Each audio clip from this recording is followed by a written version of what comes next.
assumidamente os piores, aqueles que sabem dos seus defeitos, reconhecem os seus pecados e estão arrependidos deles.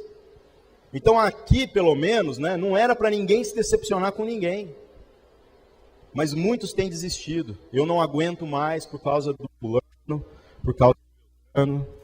Eu não aguento mais por causa disso e daquilo. Pessoas têm desistido do casamento na nossa geração de uma maneira surpreendente. Irmãos, eu não quero nem entrar no mérito de casamentos assim que acontecem em circunstâncias complicadas. Porque senão a gente vai ficar falando isso aqui a noite inteira. Eu queria falar dos casamentos que são feitos aqui na igreja. Daqueles que são feitos entre nós. Resumindo, está tudo em família, crente com crente. Tudo aparentemente muito bem resolvido e ajustado. Mas nós temos visto que não é bem por aí. Que muitas vezes há pessoas que têm vivido na nossa geração uma mentira. Elas estão se alegrando com a aparência de um casamento legal, mas não estão vivendo um casamento legal. E depois de crises e crises e crises, essas pessoas simplesmente falam assim: eu desisto, eu vou sair fora, não dá mais. Outro tipo de problema que nós temos, e que é uma coisa assim, comum, são os problemas de ordem moral mesmo. São as coisas do nosso caráter que determinam até que ponto a gente tem caráter. A nossa tendência a roubar, a matar e a nos prostituir. A fazer do nosso corpo, sabe, o pior uso possível. Fora daquilo que Deus tem para a nossa vida. E o que Deus tem é bom. Mas nós ainda não estamos falando das coisas boas. Eu estou falando daquelas coisas que é o que nós temos feito da nossa vida. E é bom, traz uma alegria momentânea. Você sabe que traz. Mas é bom? A médio e longo prazo, a gente acaba colhendo os frutos de todas essas sementes que a gente planta. E depois a gente vive amargamente comendo desses frutos e sofrendo desnecessariamente, porque não precisava.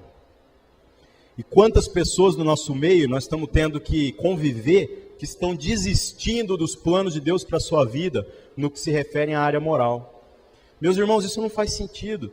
Ou você entrega a sua vida para Deus integralmente, ou então sai fora, cara. Não perde o seu tempo, não fique achando que Deus é idiota, porque Ele não é. Deus não tem tempo a perder com quem quer perder o seu tempo. Isso é sério.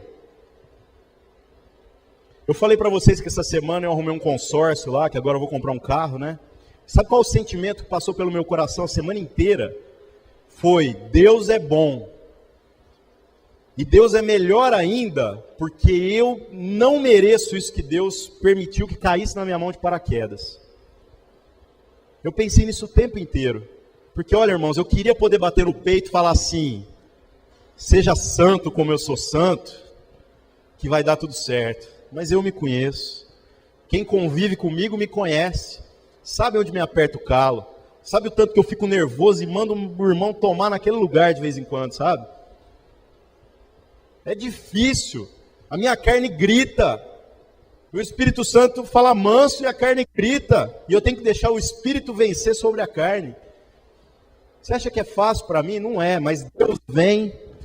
E mesmo quando eu estou lá, cuidando dos meus próprios interesses, tentando fazer aquilo que é melhor para mim, lutando, né, pela minha vontade, não pela vontade de Deus, Deus ainda vem e fala assim: olha, eu preparei algo bom e excelente para você.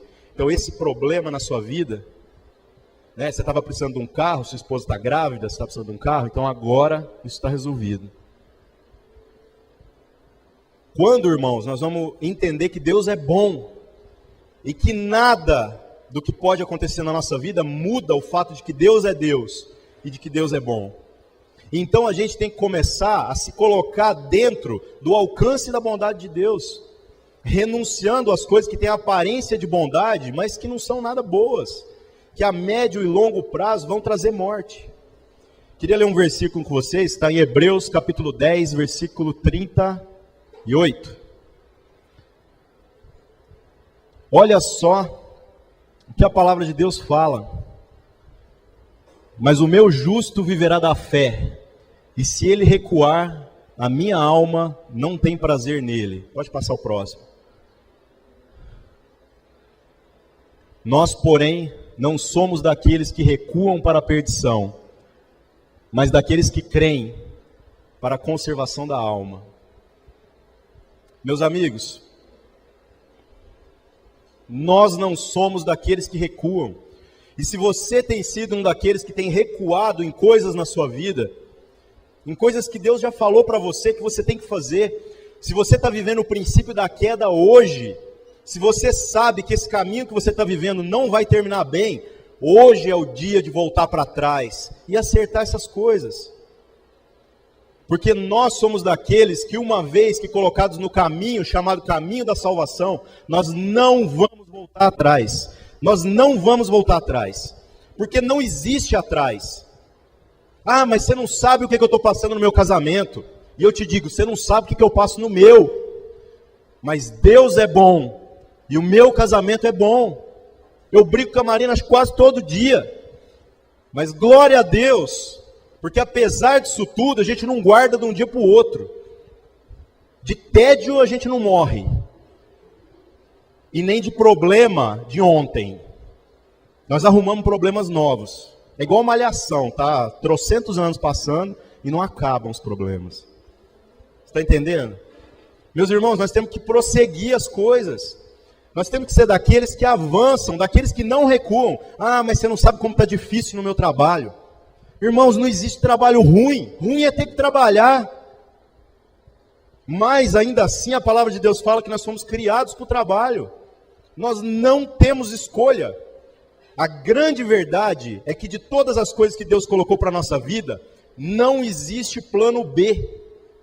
Todos nós vamos viver até o último dia da nossa vida o plano A. E eu quero que nessa noite você possa colocar diante de Deus, reaver aí, reavaliar, prometer de novo as coisas que foram prometidas no passado, com relação ao plano A, que é o plano de Deus para a sua vida. Porque não existe plano B. Aqueles que não vão permanecer, aqueles que vão para a perdição, meus irmãos. Esse é o plano A mesmo. Mas se você de fato quer andar com Deus, se Deus está falando no seu coração, não se deixe convencer por palavras. Não se deixe convencer por palavras, por iluminação, por palco, por show. Besteira. Não se deixe levar por sabedoria humana. A gente tenta aqui conversar e falar e tal, porque a gente quer animar as pessoas a dar um passo à frente. Quanto mais você andar com Jesus, menos você vai precisar me ouvir. É um alívio para a sua vida. Menos você vai precisar, entendeu? Ouvir as mesmas coisas de sempre. Você vai poder vir nesse culto aqui para compartilhar as coisas. E, irmãos, nós precisamos de muitas pessoas para falar muitas coisas, porque há muitas coisas que Deus quer compartilhar no nosso meio. Mas às vezes a gente está vivendo como sanguessuga espiritual. Eu vou lá, eu recebo a oração de domingo, recarrego as baterias, e aí eu volto para a putaria o resto da semana inteira, porque domingo que vem tem de novo. Não entenda como putaria só a área triste, não. Às vezes nós estamos entrando em problemas mesmo, irmãos, no nível dos nossos pensamentos. Nós estamos trabalhando com as motivações erradas. Nós estamos nos alegrando pelas coisas que não deveríamos nos alegrar.